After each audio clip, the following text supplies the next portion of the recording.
Cordicom, coordinamento dei comitati dal Friuli Vignese Giulia, al presente la voce dei comitati. I migliori viodini capissi. In studi Luciano Zorzenone. Mandi e bentornati ascolto della voce del comitato in maggiore vedendo capisci. Scusatemi per voi, perché ho un disgrazia e purtroppo succede anche chi ste robisca.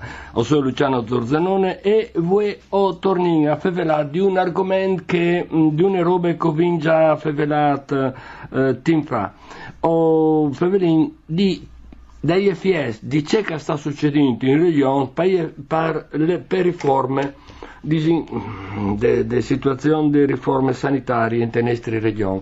Scusatemi per voi, perdonatemi, ma le sgrazie purtroppo forte. Allora, io come continuerai a fare per italiano perché ho in linea delle persone che in italiano si può capire, ma per furlan ha qualche difficoltà.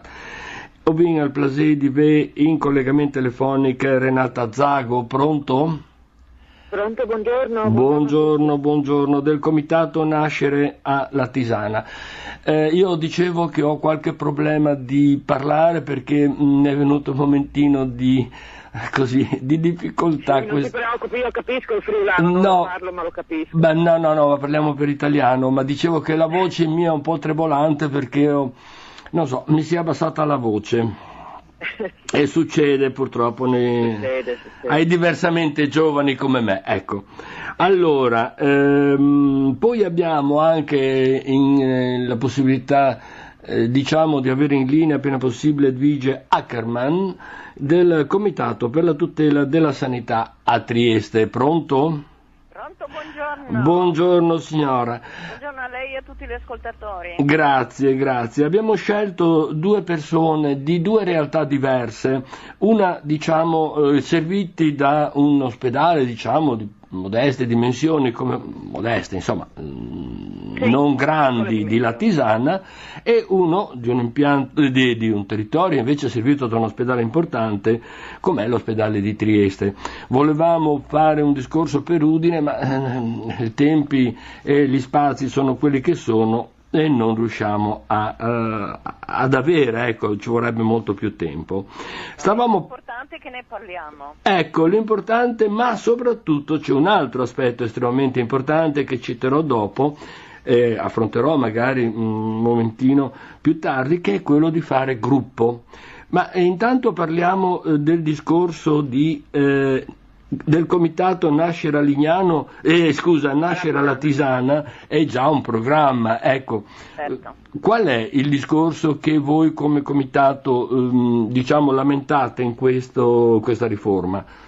Allora noi che siamo il comitato di Trieste. No, Renata Zago.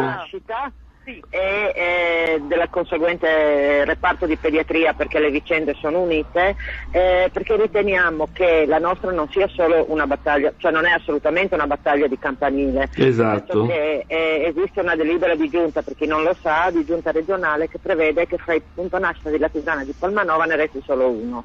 Questo per il discorso della... Sì, ma Latisana e Palmanova non è che siano proprio... Sì. E tutte queste cose.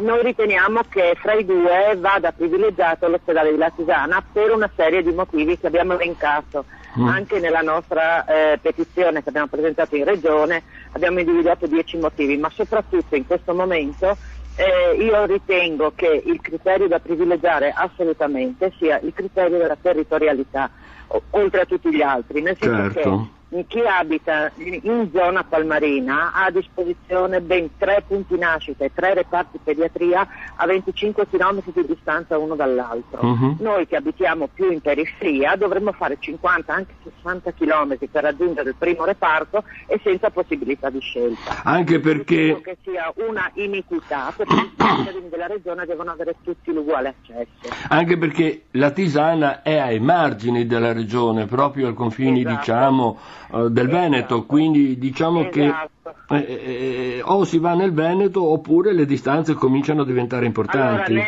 nel Veneto non possiamo andare perché hanno chiuso l'ospedale di Portogruaro, che è l'ospedale subito più prossimo a noi, l'hanno già chiuso a settembre. Lunedì noi abbiamo incontrato l'assessore Telesca e la presidente Serracchiani. Abbiamo fatto presente questa nostra marginalità territoriale, che non deve diventare una marginalità di diritti, e lei ci ha risposto che mentre prima si pensava di fare una convenzione con il Veneto potenziando la Pisana, se adesso il Veneto riapre, lei chiude la Pisana, la regione chiude la Pisana. Allora io dico, ma è il Veneto che decide? Appunto, volevo dire la stessa cosa. Ecco, chiediamo un attimo a Luigi Ackerman del Comitato per la tutela della sanità. Ti saluto caramente, tra l'altro. Grazie altrettanto. A Trieste, ecco, invece le problematiche del grosso territorio, perché dopo abbiamo un contributo, ma prima desiderei sentire la signora Ackerman.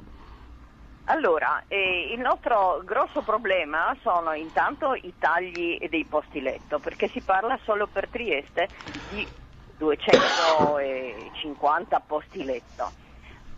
Poi lo dicono, lo faremo gradualmente, però non si capisce che cosa significa gradualmente, e in ogni caso un taglio di 250 posti letto a Trieste, dove c'è una percentuale di cittadinanza anziana, un po' avanti con l'età, sì. Questo è un grossissimo problema. Abbiamo il problema di fuori reparto, oltre a tutto, quindi gente che non trova, ammalati che hanno bisogno di cure, di assistenza, di operazioni e di trattamenti particolari in ospedale, e che non trovano posto nel reparto di competenza, per cui vengono parcheggiati in altri reparti. Aiuto. Allora, se da una parte tagliamo i posti, diventa un albergo allora a questo punto. Dall'altra parte abbiamo il problema dei fuori reparto, cioè quelli che devono essere sistemati in reparti non di pertinenza. Non capisco come funziona questo. Mi sembra una cosa irragionevole, irrazionale. Appunto. Allora, io vorrei fare un'altra domanda alla signora Zago, ma prima avrei il desiderio di farvi ascoltare un contributo dato dalla dottoressa Laura Stabile, che è la segretaria regionale di Annao Asomed. Abbiamo sentito le persone, ma anche vogliamo coinvolgere le strutture tecniche, professionali del settore, e come segretaria dell'Associazione dei Medici, tra l'altro lei è un primario ospedaliero, non dobbiamo dimenticarci, a Catinara. Ecco, vorrei se la regia può lanciare in onda il contributo. Noi, fin da quando è uscita la riforma sanitaria, fino al 2014, abbiamo osservato, pur condividendo il principio che la Regione enuncia, cioè di riservare l'assistenza ospedaliera agli acuti e di trattare il più possibile la gente sul territorio, abbiamo osservato che invece la riforma, nella pratica, definiva tagli all'assistenza ospedaliera certi, sicuri, in tempi brevi, e sono già in corso questi tagli, mentre il potenziamento del territorio era tutto da inventare e ci sembrava improbabile. L'abbiamo definito addirittura un libro dei sogni. Faccio alcuni esempi. Il territorio, l'assistenza territoriale si fonda sul distretto e su questi centri di assistenza primaria, che sono centri operanti 24 ore, uno ogni 20-30 mila abitanti, quindi dovrebbero essere 40-60 in regione, e senza nessuna stima in realtà dei costi di un servizio di questo tipo, mantenere personale in servizio per almeno i medici, poi medici specialisti, possibilità di fare diagnostica strumentale, servizi di prenotazione, 7 giorni su 7, H24, naturalmente non tutto, ma come punto di riferimento, dovrebbero rispondere H24. Certo. Non c'è nella riforma nessuna stima dei costi, quindi ci sembrava poco probabile che si potesse arrivare a un sistema del genere. Non solo, ma non è sufficiente per riuscire a curare la gente a casa propria, non è sufficiente aprire un numero elevato di sportelli, bisognerebbe cambiare cultura, fare formazione, cambiare la mentalità, e di tutto questo nella riforma non c'è traccia. Un approccio diverso, diciamo. Si tratterebbe di un approccio diverso però che non può essere costruito semplicemente aprendo degli sportelli, tra l'altro con costi difficilmente sostenibili.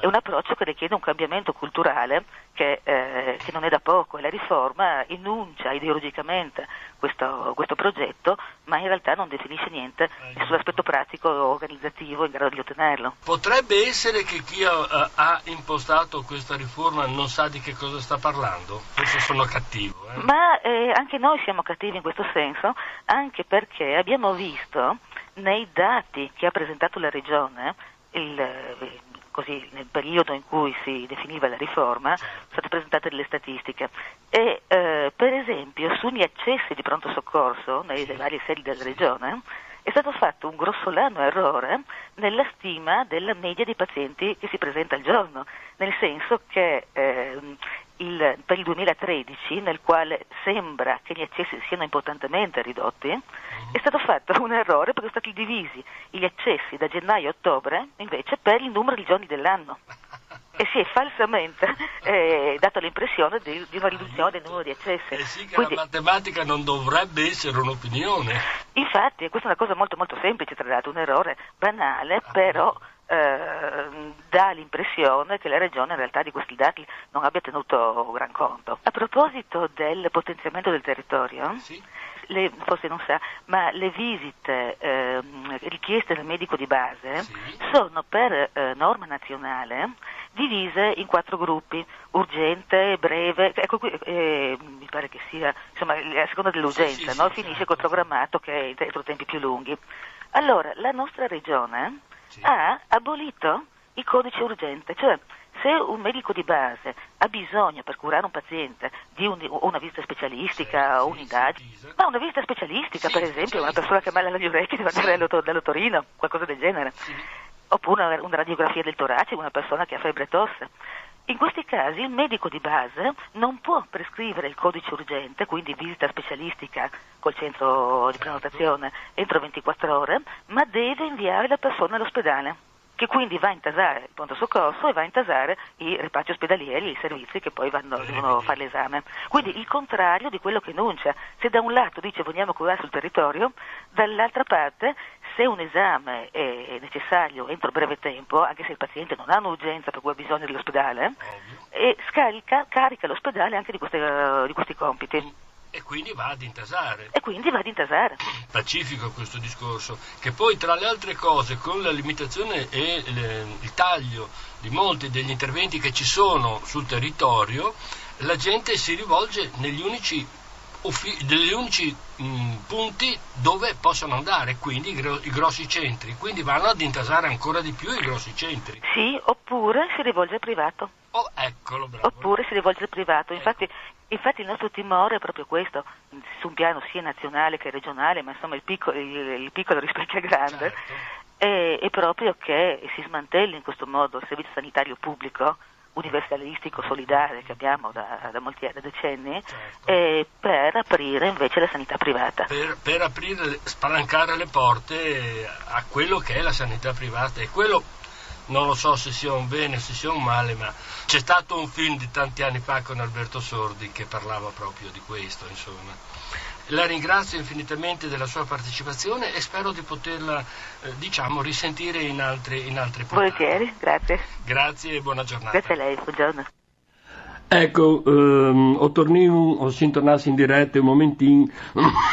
Mamma mia, il mal di gole qua. Torniamo. Ecco, brava. Torniamo con Renata Zagu, perché so che anche lei ha, qualche urgenza di tempi, di disponibilità di tempo. Ecco, sì, che cosa, ha sentito le osservazioni che ha fatto la segretaria regionale del sindacato che raggruppa i medici, no? Ecco, su questo lei cosa pensava di poter aggiungere? Guardi, io condivido assolutamente quanto ha detto la dottoressa Stabile, e oltretutto non so se voi avete seguito da vicino le nostre vicende del nostro punto nascita. In questo momento si parla di dover chiudere vergognosamente, aggiungo io, un punto nascita per mancanza di personale. per mancanza specificamente di pediatri, per cui io non ho parole su questa scusa, perché questa è chiaramente una scusa che toglierebbe le castagne dal fuoco. Posso fare un'osservazione? Posso fare un'osservazione? Sì, prego. Non è che manchino i pediatri, probabilmente i pediatri ci sono. Perché mancano alla Tisana? Perché non vengono fatti concorsi? Esatto. Addirittura si reperiscono turni in più dagli altri ospedali quando alla Tisana mancano le figure, no? Allora questa è solo una foglia di fico usata per nascondere decisioni di altro tenore. Noi chiediamo con forza che sia la politica a decidere se investire o meno su un territorio, se dare a tutti uguale accesso, senza trovare queste scuse banali che sembrano la fine del mondo. Prima parlavano di sicurezza, adesso non si parla più di sicurezza perché adesso mancano i pediatri, perché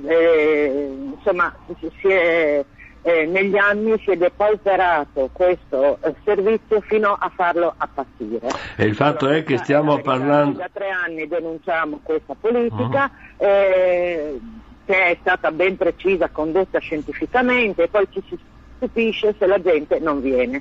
Non ultimo, 10 giorni fa abbiamo portato all'attenzione della stampa il fatto che senza nessun atto aziendale definito, senza nessun atto regionale definito, veniva consegnato alle future mamme che erano in procinto di partorire una lettera dicendo che, seguendo le disposizioni aziendali, erano invitate ad andare presso l'ospedale di Palmanova. Allora io dico, le persone devono avere il coraggio delle scelte che fanno, perché quando ricoprono dei ruoli apicali devono avere il coraggio di metterci la faccia.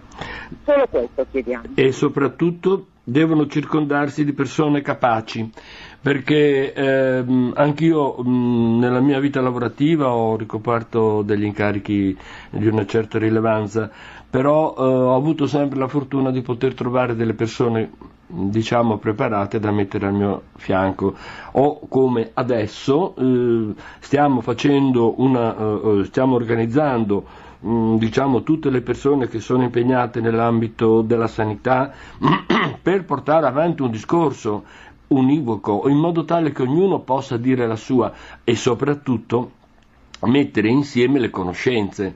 Se chi è in regione non si circonda di persone preparate, certamente viaggerà solo per sentito dire.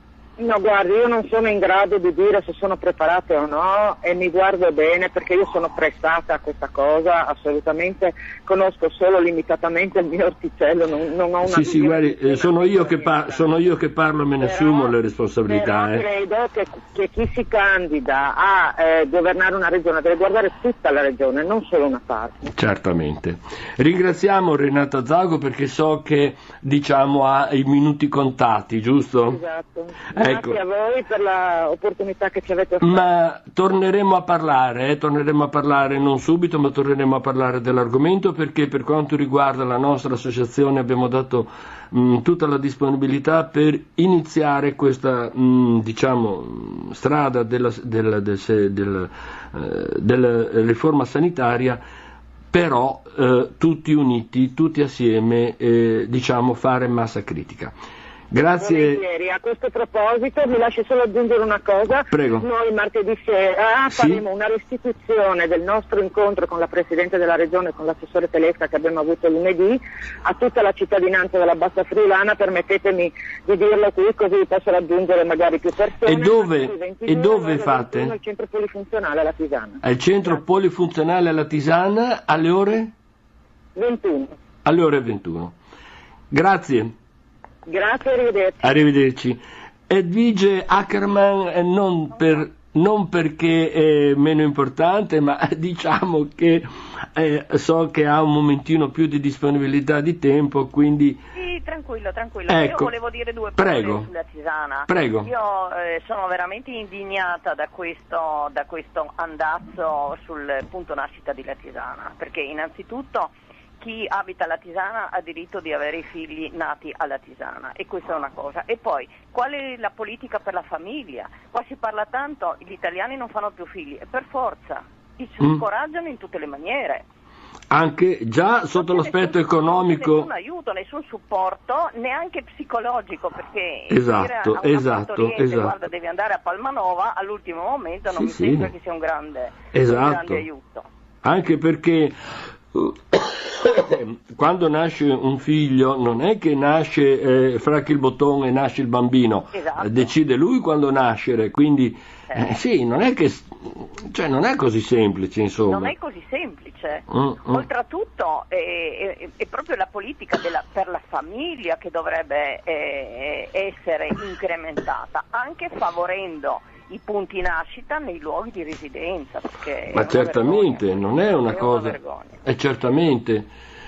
Però il nostro problema di Trieste io condivido appieno quanto detto dalla dottoressa Stabile, e soprattutto in fatto di informazione, perché noi leggiamo sui giornali notizie tra le più allarmanti. Taglio di posti letto, taglio sulle cure. Ecco. Taglio sulle cure. Un attimo, vorrei fermarlo. Addirittura riduzione dei medicinali. Vorrei fermare un momentino. Non appropriati, ma quali sono non appropriati? Chi giudica? Vorrei fermare un attimo perché abbiamo una persona in linea. Pronto? Pronto, buongiorno, sono Claudio da Gemona. Prego. Esprimere? Ecco. Assolutamente, allora, prego. Ho seguito con attenzione il dibattito dei due comitati, anche l'intervento della dottoressa Stabile. Io faccio soltanto una considerazione.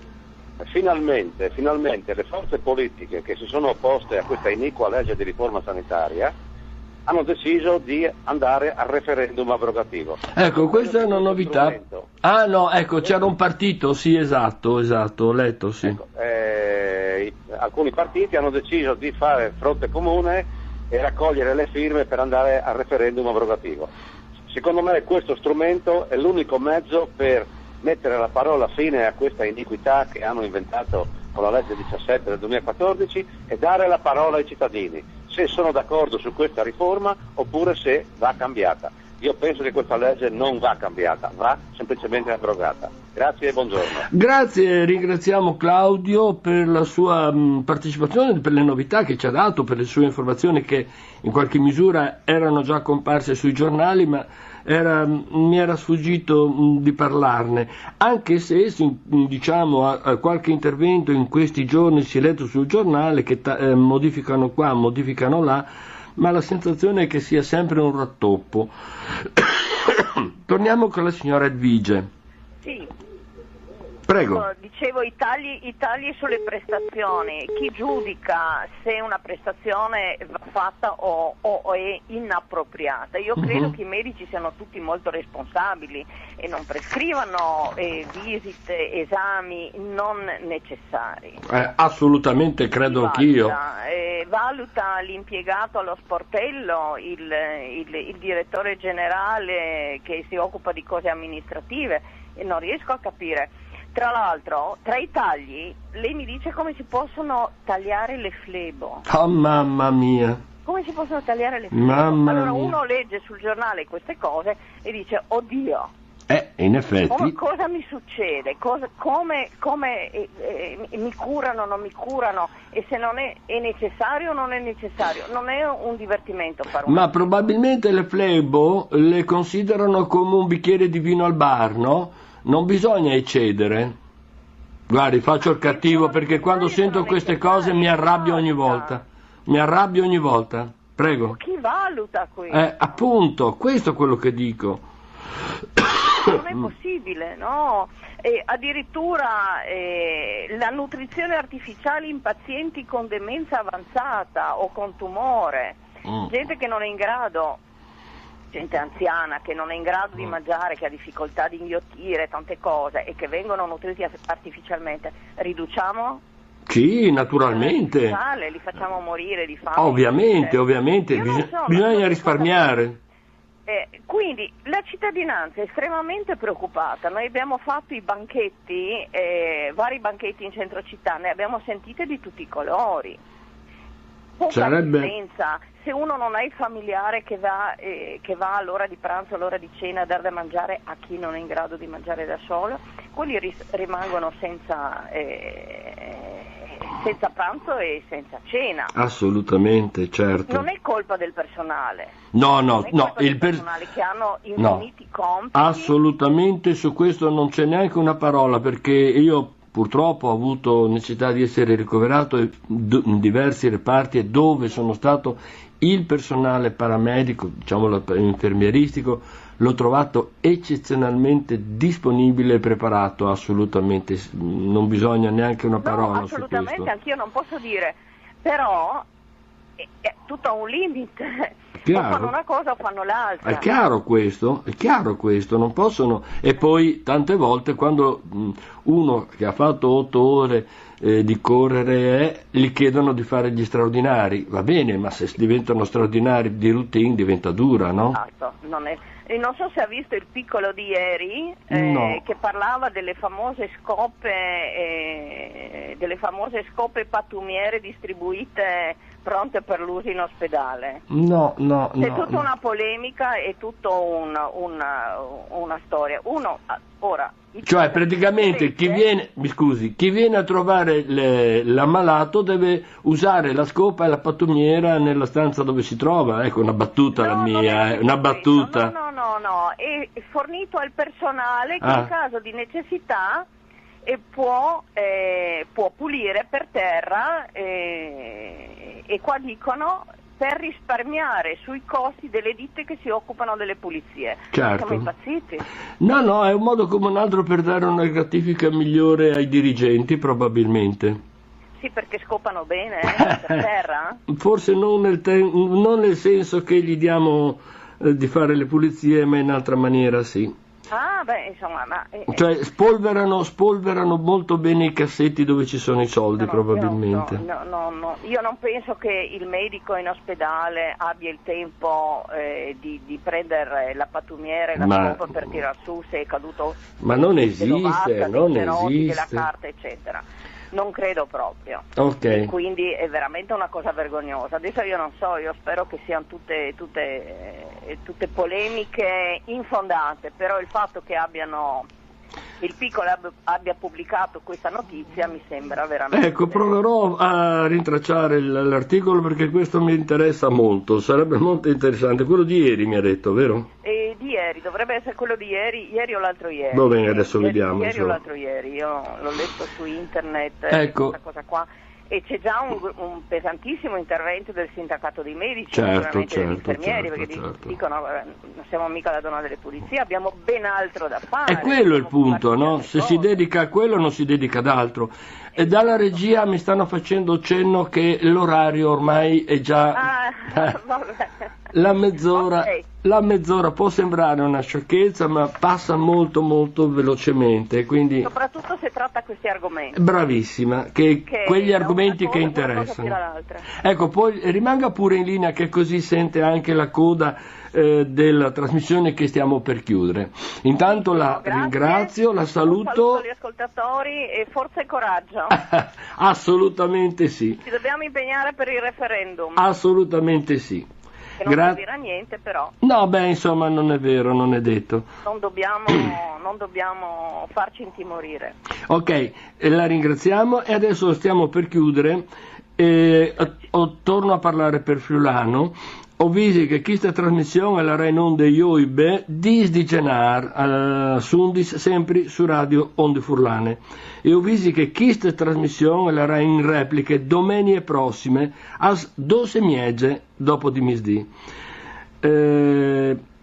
Lo spazio di lavoro dei comitati maggiore vedindi capisce dal 2015 si ferma per fiesti disindi e tornerà a partire in gennaio. Ho ringraziato di cur Radio Onde Furlane per spazi autogestiti che non si è lasciato, che non si è stato dato e che anche non concede di continuare, permettendo al Cordicom di dare voce ai cittadini che non possono fa valere le loro problemi che hanno in te vite e cui i problemi che sono costretti a sopportare e che vanno a chiappare il loro ambiente le loro qualità di vita.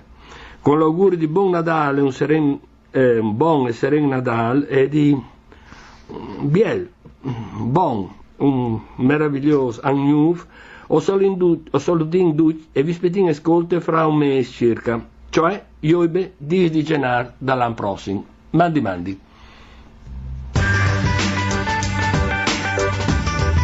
Il Cordicom, coordinamento dei comitati dal Friuli Vignese Giulia, al presente la voce dei comitati.